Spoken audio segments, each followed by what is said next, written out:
Hey guys, this is the recording for, what is it, October 29th? Yep. It's crazy already. So today we just wanted to go over how to share your why. So not last week, but the week before, since we were out of town, we had went over us all sharing our why, which was very powerful and way more emotional than I expected. But it was just so incredible. So today we really just wanted to talk about how to share your why. And so today I'm giving the mic over to Amanda so she can kind of give her insight on it, and I'll plug in anything else at the end if I want to add anything. So go ahead, Amanda. Cool. Well, I'll have you know I haven't really prepared for this. Woohoo! But that's okay. I like to talk. But anyway, sorry you're not feeling good. I hope that your medications have kicked in and are helping you at this Thank point. you. But yeah, I think that it's a fine line. When you start talking about sharing your why, everybody kind of gets freaked out. And I get that because our whys are so personal and our stories are so personal that, when someone says, well, you need to put your why out there and you need to share and all that stuff, everyone just kind of clenches and they're like, oh my gosh, like that's personal stuff. So I think it's important first to just know that it's okay to not reveal everything. It says my internet connection is unstable, so like flag me down if something goes wrong. I'll just keep talking though. Yeah, you're freezing, but we can still hear you. Okay.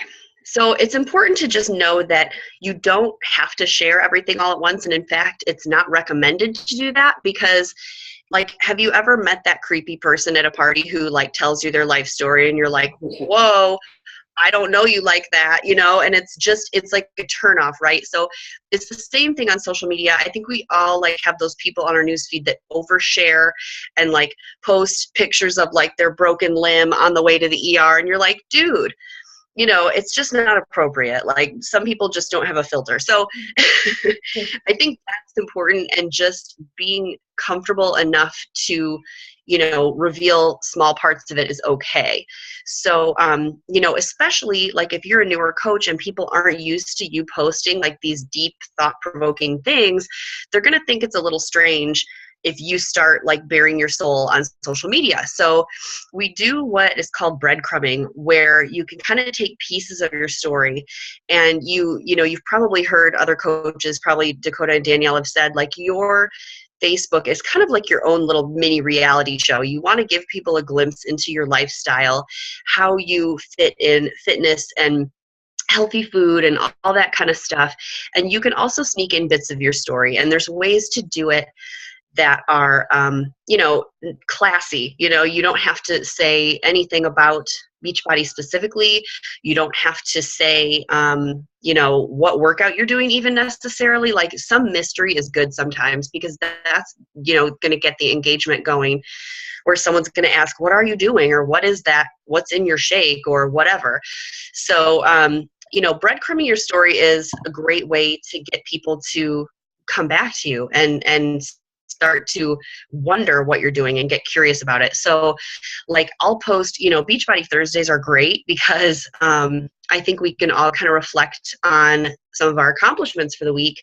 And even if it's, nothing huge, like nobody said you had to pay off your credit card in order to, post about it online. Like it can be something super small, like, hey, I had a coach on my team, and this always sticks in my mind, but she posted one week about how she paid for her entire kids' Easter baskets one week with her paycheck. And I'm like, that's really cool because like that kind of stuff stresses us out, when we're broke. So anything that you can post like that is so relatable, and someone isn't looking at you like, okay, she just paid off her, $50,000 mortgage. I could never do that, but it's so relatable to say like she paid off her kids' Easter baskets, or she paid cash for Christmas or something like that. Like for a lot of people, that's such a huge thing. So when you're sharing your story and your Beachbody lifestyle, whatever, it's okay to kind of break it into those relatable pieces, because it's, for somebody like me who's been a coach for 3 years, I sometimes forget what it was like to be a new coach. And so I have to kind of tone it down sometimes when I post or get down on myself for like, say I have a good week or something and I post my income and or not my income, but just something about having a great week or something like that. And I almost double check myself and say like, well, mine's nothing like this person's. Whereas newer coaches are probably saying, well, mine's nothing like Amanda's. Why would I, So I think it's all, you have to work where you're at. Everybody can coach from wherever they are. That's what's so cool about this is you can do it right where you are right now, out of shape, broke, not making money, making a little money. I think that relating is just so important and just being vulnerable. So when you're talking about your story, like I have read a couple books that really help with this. One is called Daring Greatly, and the other is called Gifts of Imperfection. And they're both by the same person. I want to say her name is Brene or Brene or something Brown. It's Brene Brown. And she actually is a researcher, and she did all this research on shame and like what keeps people from believing in themselves and what keeps people from not sharing their stories. And it all has to do with being vulnerable, and people are afraid to be vulnerable. So in her book, Daring Greatly is the one I'm reading right now, and it's so good. She talks about how, just the fact that you did it, just the fact that you dared greatly enough to put yourself out there is enough. And that's what's going to help people relate to you. It's not that, you did something. It's not, I'm trying to think about how she explained it. It's not that you shared something super profound or that you shared a story about yourself being perfect. It's just about that you dared to do it in the first place. So, putting yourself out there and being vulnerable. And, she also talks about how people want to have a sense of belonging and fitting in, and the difference between trying to fit in and just belonging. And she said vulnerability is like a key to that, because when you post something and you're vulnerable and people accept you and people, relate to you, that gives you a sense of belonging. Fitting in is where you're posting something like, oh, I just paid off my car. Thanks, Beachbody. Bling, bling, and it's all fake and cheesy. You're trying to fit in. So fitting in is different than belonging. If you post something truly vulnerable and something that's on your heart, that is going to help people feel close to you and feel connected to you. And so she talks about how we as humans, we just long for love and connection. And those two things are so intertwined because we just want to feel like we belong, and we want to feel like other people have gone through the same things we've gone through. So I think what's most important about sharing your story is just to be vulnerable enough to put it out there, and not be attached to the outcome. And especially as like a new coach, a lot of times I used to put stuff out there that I thought was amazing. I'm like, this post is going to kill it, and it's going to get this great response, and it gets nothing. It gets like 2 likes, and I would just be crushed. And I think part of, being new and everything is just knowing that you're not going to get 20 likes or 20 comments on something, even if you think it's amazing. It all depends on who saw it and what time and who was online and if your friends saw it or whatever. So don't let that stop you from sharing, because not only is it just, it gives you good practice about, being vulnerable and daring greatly and all that, but that stuff you can recycle as well. I have gone back, 2 years where I'm like, dang, that was good. That was good material. And I got 2 likes, and I'll copy and paste it, tweak it a little bit, and it'll be an amazing post. So, don't attach your emotions to that. It's just like with inviting and everything else. Like, just because people aren't commenting or whatever, it doesn't mean rejection for you. It doesn't mean you should shy away from sharing or not be as confident about it. It's just the circumstances usually. So, I use any opportunity to talk about coaching or what coaching has allowed me to do, every single day, usually every day. Or as far as like my story, I go back to a lot of, who I used to be. And that factors in, when we talk about kind of our ideal customer. When you think about it, your ideal customer and the person you want to help is usually the person you used to be, right? So that's so key, is just getting in touch with that person, and who that is and what they struggle with. So the more you talk about who you were and what you used to struggle with, the more you're getting in touch with that ideal customer who's going to see that. I mean, I just posted something last night about, you know, my past and being depressed and eating whatever and drinking wine. And because I said, F it, I'm never going to lose weight. And someone actually commented on it and said, like, I'm crying right now. I relate to this. Message me, please help me. And I was like, holy crap. Like, and this person was a complete stranger. I did not even know this person. So just the power of your story is so huge. Something so small and insignificant that you think doesn't matter, it can matter to someone else. So let's see, I had one other point and I forgot it. Oh no, I didn't write anything down. But yeah, I would say, okay, let's see. The person you used to be, your avatar. You have anything, Danielle, while I think about this? I have a couple things, yeah. Cool. So, to go off of what you're saying on, you know, if you only get like 2 likes on your post. It's funny because I was just talking about that the other day, because I remember when I first became a coach, not only was I scared to make posts because I was worried about what people would think, but if I did get like two likes, it killed me. But what's funny about that is, even if you know, like you said, if I recycle stuff and I post it again, I'll get way more now. Like, if I go through my profile, sometimes I'll see how many likes I have on everything. Like, I can't even tell you how exciting that is for me, because it didn't used to be that way. The thing is, though, as you're sharing that stuff, you may not think people are paying attention, but they are.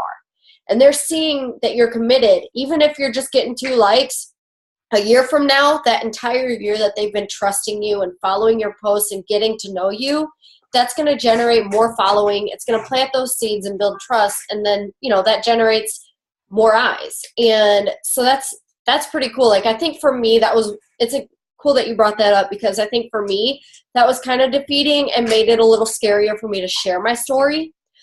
But at the same time, it's the reason why you need to. And I think that it is very important to share about your vulnerability. So, for example, I just watched a video on Top Coach. I shared it in Exhilarated Empire about which one was it? Amy? No. Amy and, Amy Silverman was in the video, yeah. And so Anita Myron, is that who it was? And she said how she had the problem with depression.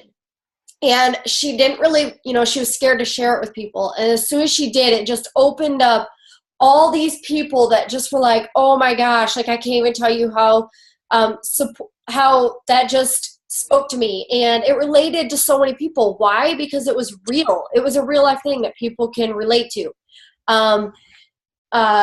Brooke Dorset, you know, she had a eating disorder and she opened up. Megan Ewaldson, same thing.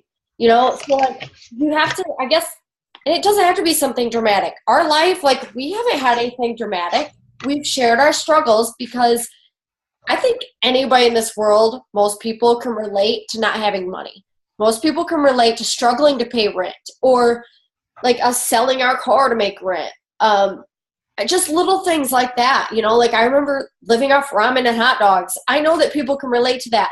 And the fact that, you know, last week we had an additional $450 come out of our account we weren't expecting. $750 total, but the $450 we weren't expecting. And normally that would have, like, we wouldn't have been able to make rent, you know?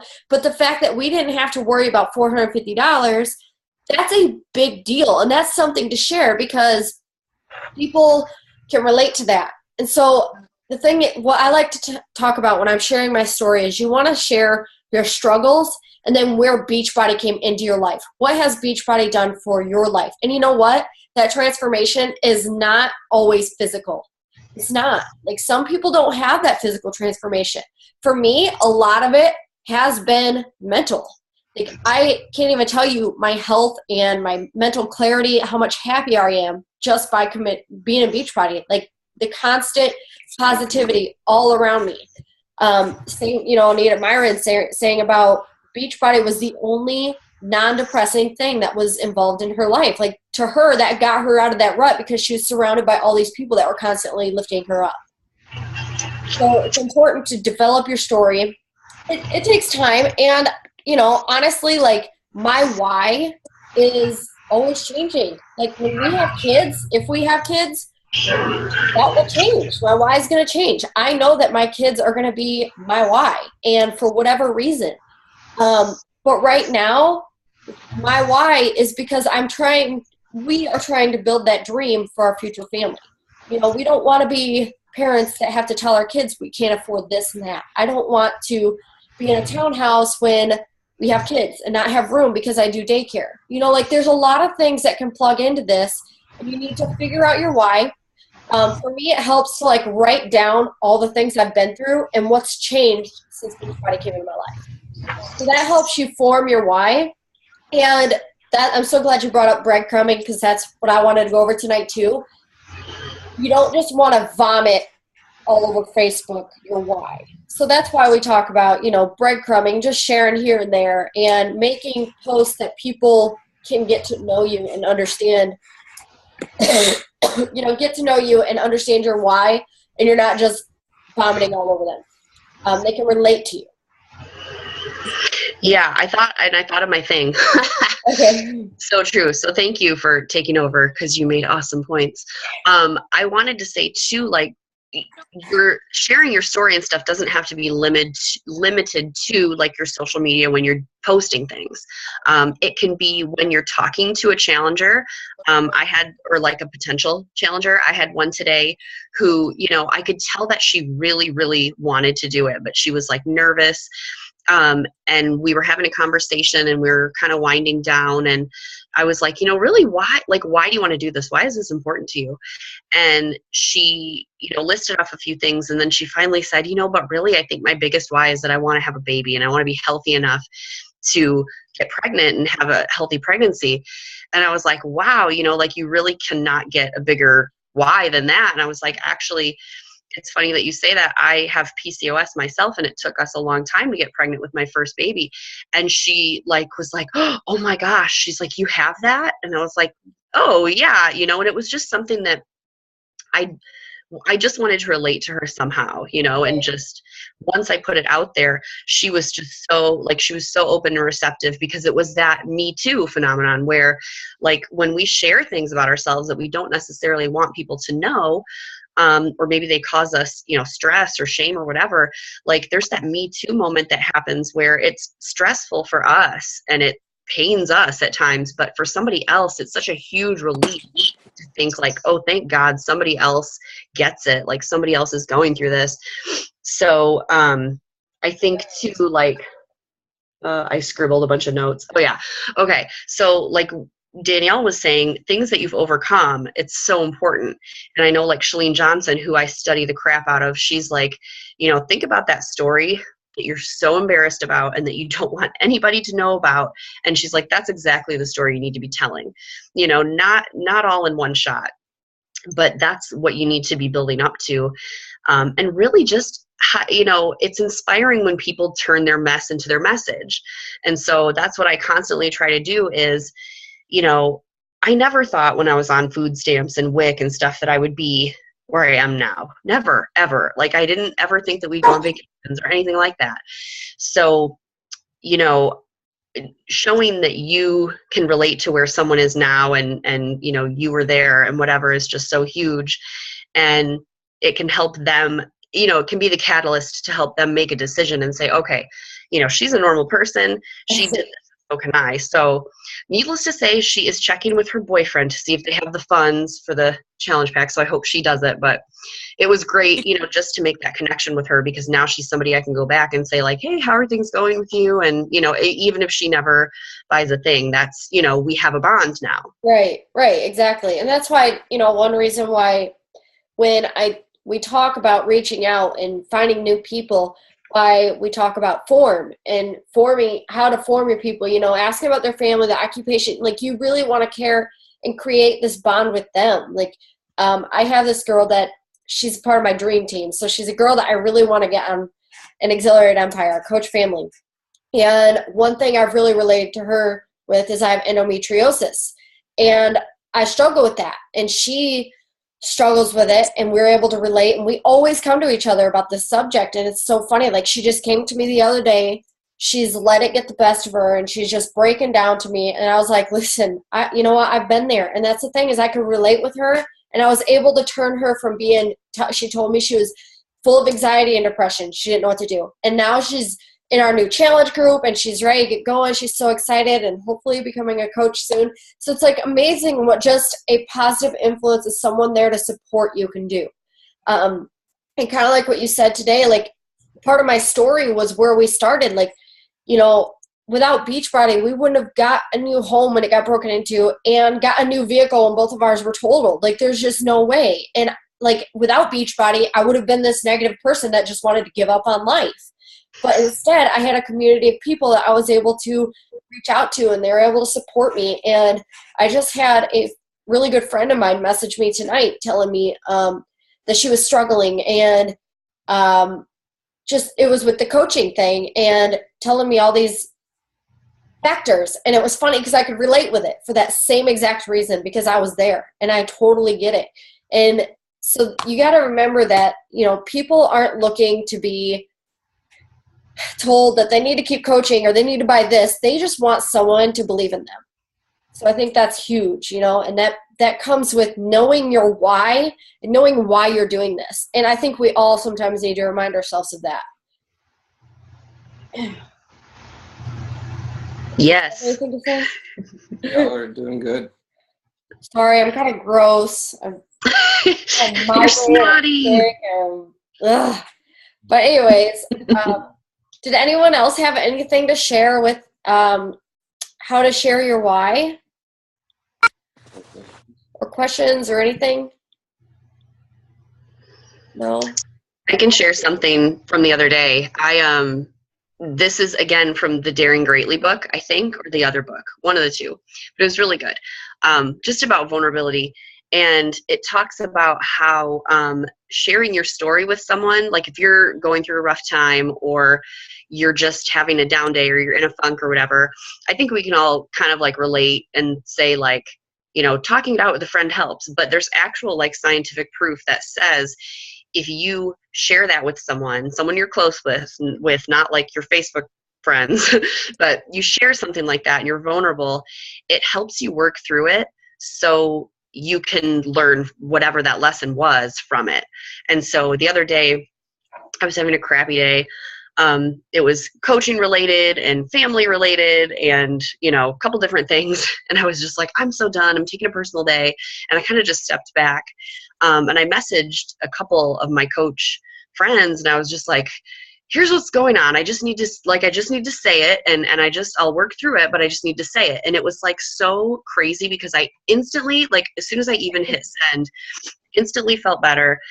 They wrote back, both of them wrote back, and they were like, you know what, that just happened to me. That exact thing just happened to me. And I'm like, like it was just this exhale of feeling like I wasn't alone. And so like literally that's what enabled me to like continue on with my day and not feel alone. And I think that's what everybody is aiming for. You know, everybody wants that connection. Everybody wants to feel like, you know, it's okay. Like we all have struggles, but you're not alone in it. And, you know, somebody else has gone through the same thing. And so I think in a personal way that totally, you know, totally proved exactly what I've been reading about, which is that, you know, you have to share, you have to be vulnerable. And that's where you learn, because when you're right in it and it's consuming you, you can't learn anything from it. And so I think sharing your story with others helps you kind of, it helps you piece it together, right? And figure it out. So it makes sense. Like it helps you just make sense of what you went through, because, you know, even Chalene says like, when you're looking for ways to add value to people, like we run our free groups, or we make freemiums or whatever. She says, think about something that you used to struggle with and literally fill in the blank and say like, I used to struggle with blank, but blank is how I made it through. And that's basically how you add value to other people, is just by, you know, saying, hey, I was where you are, but this is what I did. So, I mean, that's something that you can use in your business in a million different ways. Right.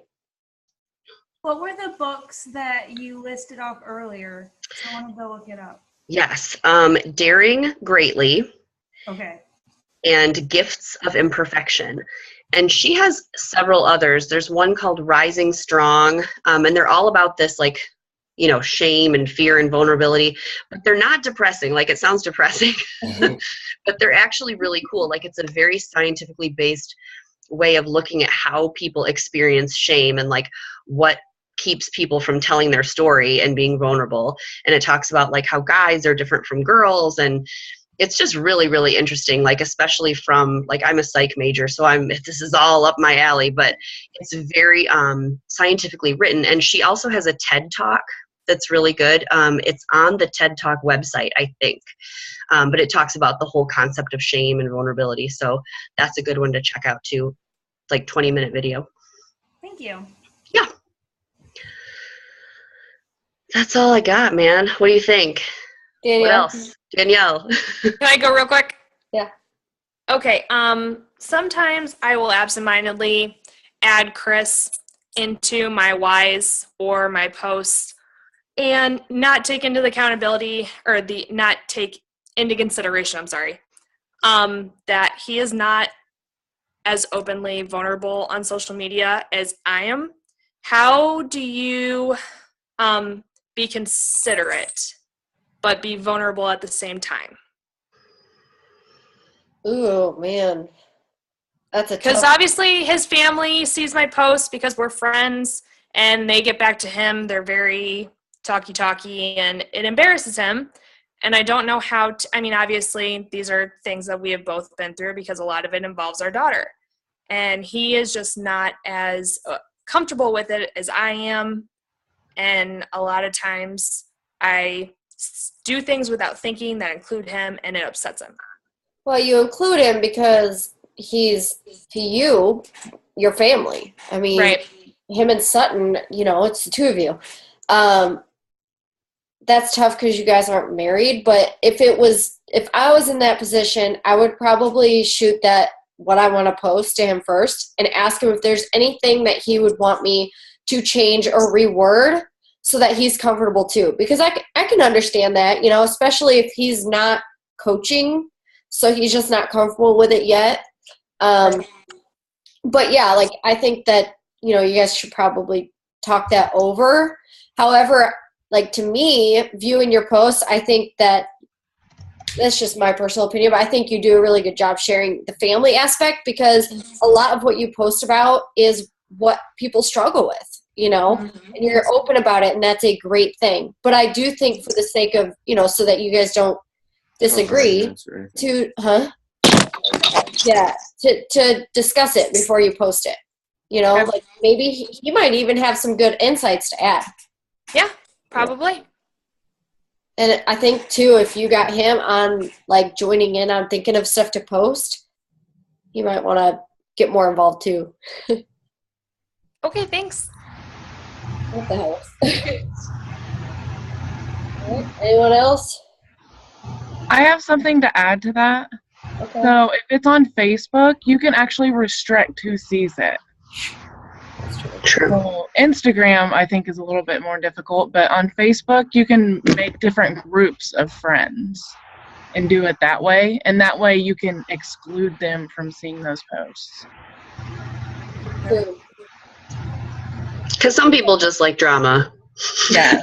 And I'm sure you're not posting anything terrible, but people No. will. But I mean, sometimes we both never finished college. I think, like, I used the term college dropout loosely and added him into it. And he was like, well, I didn't drop out. I'm going back to school, hypersensitive. And that's just him. That's how he is. But he just didn't want his name attached to my post that was mainly about me. Mm-hmm. So I think it's little stuff like that. I think he probably doesn't. Also, he doesn't understand the power of it either. Right. Like, when you say college dropout, like, I'm a college dropout. I can relate to that. Dakota's, I mean, so many people are. I had 4.5 years of college and dropped out. I went for an entire year and failed every single one of my classes twice. That takes power. That's dedication right there. Consistency. I practice it. Don't tell me I don't. Anyways, yeah, I mean, I think that you have good content, but he just probably doesn't understand it. So I would definitely explain why you're doing it. But I think everybody's talked about Kimberly. I was having some issues getting on. Like, my picture wasn't there, then I had no sound, then it was like, see you later. I was like, today is just not my day. I was like, what in the world? Can I just log on and listen at least? So what are we talking about? Why? Well, we're talking, I know you missed a lot of it, but we're just talking about how to share your why. So if you watch like the beginning of the recording, you'll probably get the gist of it. But, we were just, how to form your why, which you and I talked a little bit today. So it's really just figuring out why you're doing Beachbody, what Beachbody has done for you, and how to share it. So, yeah, like right now, that's just kind of, like I was telling you, it's just a little hard for me right now. I don't know, because I don't really have anything that's like really awesome right now about it, because I'm just starting, and I guess I'm just kind of a little confused too as to why is it like so important to be Emerald first, and like what are the benefits of that? I'm just a little confused at like why wouldn't I want to get people just signed up on Shakeology right now first? Well, you know what? We had discussed that, and we'll do a call together so I can answer all your questions. But I think that your dogs really want your attention. I know. I'm gonna close this door. The reason why I say not to focus on selling is because that just doesn't feel good to anybody. So and that's not what your goal is. Your goal is you really want them to change their health and fitness. You want them to do what's best for them. So what I tell everyone is that you want to build your team, because your team's your foundation, and people are going to see all these transformations and what people are doing, and that's what's going to form them to be like, I should give this a try, because testimonies speak bigger than you just trying to sell stuff. That's why we preach, reach out, reach out, reach out. And I think what's not necessarily like you're saying sell Shakeology. Like, we don't mean like if someone's interested in Shakeology, don't get them on it. Like, by all means, get them on it. I mean, it's amazing. But like she's saying, like, don't just go out with the mindset of just like selling them Shakeology and that's it. Like, help them, and if they want Shakeology, that's a huge benefit. So by all means, if they want it, let them get it. And then how you said, you just don't have a why right now. You don't really understand. I can relate with that, because I can't tell you how many times I told Dakota, we don't have kids. Like, we don't have this. We don't have that. We don't have some dramatic story. We don't. Bottom line. It's just the two of us. Yeah, we had our house broken into and both our vehicles stolen. Yeah, we've been broke. But the thing is for me, I literally had to sit down and write down everything that has happened to us, or all the negatives, and how much it's changed since Beachbody. That's how I figured out my why. Because I'm not one of those that has had some huge transformation, or my kids are what drives me. Keith, he didn't want to have to tell his kids they couldn't send him to the school that they needed to be at. We don't have something powerful like that. But I do have something powerful because I'm unique. I figured out my own why, and my why is what drives me. I don't know if you were on the call for it, Kimberly, but I don't want to be a mom when I become a mom, if I become a mom. I don't want to have kids and tell them that I can't afford certain things for them. I don't want to be in a townhouse when I'm trying to build a family. I want a house.